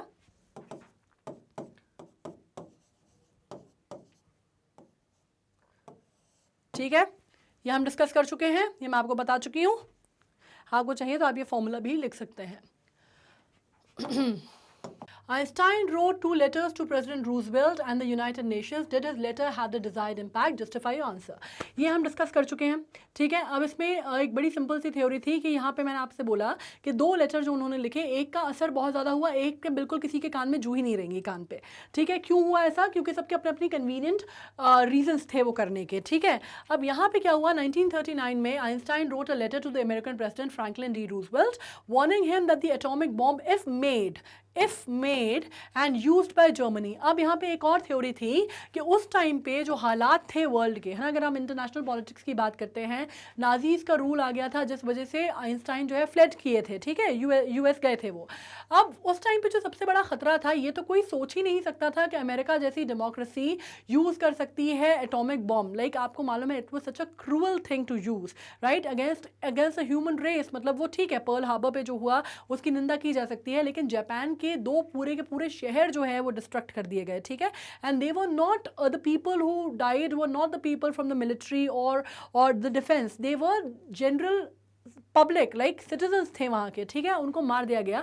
तो आप कह सकते हैं कि ये तो सोचा ही नहीं था। उस टाइम का सबसे बड़ा खतरा जो था, जो सबके दिमाग में था, जो आइंस्टाइन के दिमाग में भी था, वो ये था कि एडोल्फ हिटलर जो था उसके दिमाग का कोई भरोसा नहीं था, डिक्टेटर था, उसके दिमाग का कोई भरोसा नहीं था। सबको ये था कि भाई इन्होंने ये 100% जो है ये बंदा ये जा सकता है, ये एटॉमिक बॉम्ब बना सकता है, और ये किसके ऊपर डाल दे, गिरा दे, कोई भरोसा नहीं है। इस वजह से आइंस्टाइन ने वो लेटर लिखा फ्रैंकलिन डी रूजवेल्ट को, ठीक है। और उन्होंने कहा कि वो सिर्फ ना कि एक पोर्ट जिस पे वो ड्रॉप किया जाएगा, बट उसके आसपास की जो पूरे इलाका है उसको बर्बाद कर देगा। The impact of the letter was immediate as the Americans at once develop their own atomic bombs and secret project, ठीक है। कहा जाता है कि इसके बाद उसका इतना इम्पैक्ट था कि अमेरिकन्स ने उसके बाद अपना एक सीक्रेट प्रोजेक्ट के तहत उन्होंने अपने एटॉमिक बॉम्ब को बनाने में काम किया, ठीक है। दूसरी बात हो जाती है, ये बॉम्ब जो है वो ड्रॉप किए गए हिरोशिमा और नागासाकी में, ठीक है, जिसकी वजह से बहुत टेरेबल डिस्ट्रक्शन हुआ, और इस वजह से आइंस्टाइन जो है वो अंदर तक हिल गए, ठीक है। Large scale damage cause by the bombing of Japan perturbed, मतलब इतना ज़्यादा डिस्टर्ब कर दिया उसने आइंस्टाइन को, so much so that he wrote a letter to the United Nations. In this letter he proposed that there should be a world government, this would put an end to enmity between nations and hence stop wars. उन्होंने कहा कि भाई आप एक world government बना दीजिए, ख़त्म कीजिए ये सब जो लड़ाई झगड़ा चल रहा है, ये सब खत्म हो, वर्ल्ड पीस को लाने का अब एक ही तरीका दिख रहा है। और इस लेटर का कोई भी इम्पैक्ट नहीं पड़ा, ठीक है। तो ये दोनों चीज़ें आप लिख सकते हैं। इसको आप क्या कर सकते हैं, आप इसके स्क्रीनशॉट ले सकते हैं, जैसे लिखा है मैंने, जैसा कहा कि बहुत ज़्यादा इसमें अपना दिमाग आप मत लगाइए, जैसा लिखा गया आप वैसे का वैसे लिख दीजिए। You can take a screenshot of this, alright. और इसके सेकंड पार्ट का भी आप स्क्रीनशॉट ले सकते हैं,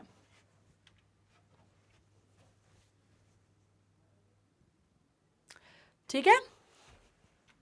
So finally, on this note, we have come to an end of a very important and a very beautiful chapter indeed, जिसका नाम ही बेसिकली द ब्यूटीफुल माइंड है. इसके ऊपर एक बहुत अच्छी मूवी भी बनी है अगर आपने देखी हो. और आइंस्टाइन की लाइफ के ऊपर अगर आप बात करते हैं, बहुत सारी चीज़ें अगर आप डिस्कस करते हैं, तो जितना आप उसके बारे में बात करेंगे उतना ज़्यादा आपको उनके बारे में रोचक जानकारियाँ निकल के सामने आएंगी. कुछ चीज़ें मैंने आपसे शेयर की जो आपके चैप्टर में नहीं थी, वो एडेड जानकारी थी. जैसे उनके बेटे को स्किज़ोफ्रेनिया हो गया, फिर उनका 2-3 घरों में से 2 घर जो हैं वो उनकी वाइफ जो थी, एक्स वाइफ, उनको बेचने पड़े. उनके बेटे का कैसे डेथ हुई, या उनकी एक बेटी थी जिसके बारे में कोई नहीं जानता. तो बहुत सारी ऐसी जानकारी हैं. या उनकी जो वो थ्योरी थी, जो उनका कोटेशन था वो मछली और बंदर वाला. तो ये सारी चीज़ें आपकी किताब में नहीं हैं. अगर आप इसको मेंशन नहीं करना चाहते, वेल इनफ, फेयर इनफ. लेकिन जो चीज़ें मैंने आपको पढ़ाई हैं, आई एम श्योर वो आपको क्लियर हुई होंगी, है ना. कोई भी डाउट, कोई भी किसी भी प्रकार का अगर कहीं पे भी लग रहा है that you need to understand things more, you can always write to me and I am always there to help you out with it. One shot है, एग्जाम आ गया है, पूरी हमने पढ़ाई कर ली है, जितनी भी चीज़ें हमने पूरा स्पेक्ट्रम कवर किया है. मुझे नहीं लगता ग्लोसरी वगैरह से लेके सब कुछ कि आपको कहीं पे भी कोई भी अपना आंसर मार्क करने में दिक्कत होगी. आपको सिर्फ एक काम करना है, स्टेप अप अकेडमी को आपको करना है क्या, सब्सक्राइब, ताकि आपके एग्जाम में जो भी पढ़ाई आएगी, जो भी चीज़ें होंगी, जितनी भी चीज़ें हैं वो अपन साथ में मिलकर तैयारी करेंगे. ठीक है. बाकी आपके दीदी भैया कोई भी लोग हैं तो आपको मालूम है कि हम यहाँ पे जितनी सारी चीज़ें आप देख सकते हैं, लाइक हम अपकमिंग अगर हम देखते हैं कोर्सेज, हम लॉ एंड जुडिशरी में हैं, journalism, NEET, IIT, JEE, banking, we are going in every direction, right. तो आपको एक अम्ब्रेला में आपको सब कुछ मिल जाएगा.